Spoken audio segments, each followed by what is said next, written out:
Hi guys, Tom Anderson, day 12, talking about the importance of thankfulness. I also want to give thanks to a good friend of mine, Ron Erickson. I'll talk more about Ron later, but I want to start with obviously I'm doing 100 days of thankfulness. I'm trying to say this is really important. But yesterday I was talking about depression and how I was in a mode where I was just stuck. And the thing that really got me unstuck is this concept of thankfulness. Author Rick Warren of The Purpose-Driven Life, he talks about how every day we have a choice. We're basically every day there's a railroad track is the way that's his analogy. You're going down a railroad track and you get to choose. Actually, I'm sorry. First he says there's good things that happen every day and there's bad things that happen every day. And we each get to choose whether we're going to focus on the good things or we're going to focus on the bad things.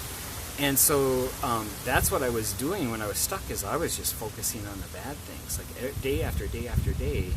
And I was just, not to say that I should never focus on the bad things. I mean, because that's I talked about that yesterday. You need to experience those moments of sadness. You need to be comforted by your friends.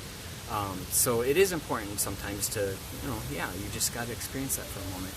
But it's also so important to get, just every day realize all that we have to be thankful for. So my friend Ron Erickson, he really helped me to see that. Early on, I was, explaining, he was just asking me, why are you missing so much school? Because my freshman, sophomore, and junior year, I had done really, really well in high school, top 10% and whatnot,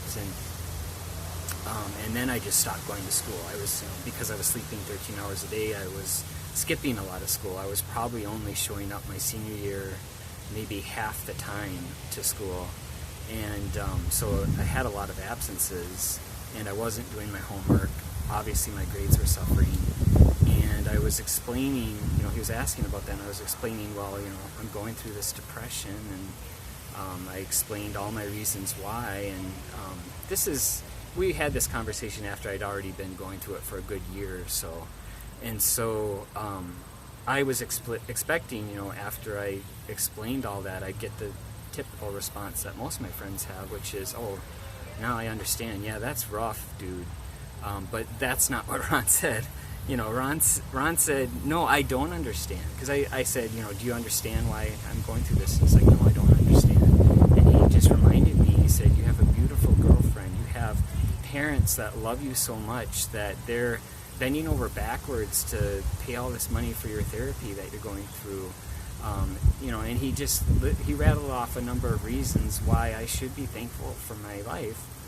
And, it's not like, after he said that, I suddenly snapped out of my depression, but he helped me hit that turning point where I realized, you're right, I do have a lot to be thankful for, and I need to start reminding myself of that more. So that's day 12, and thanks again.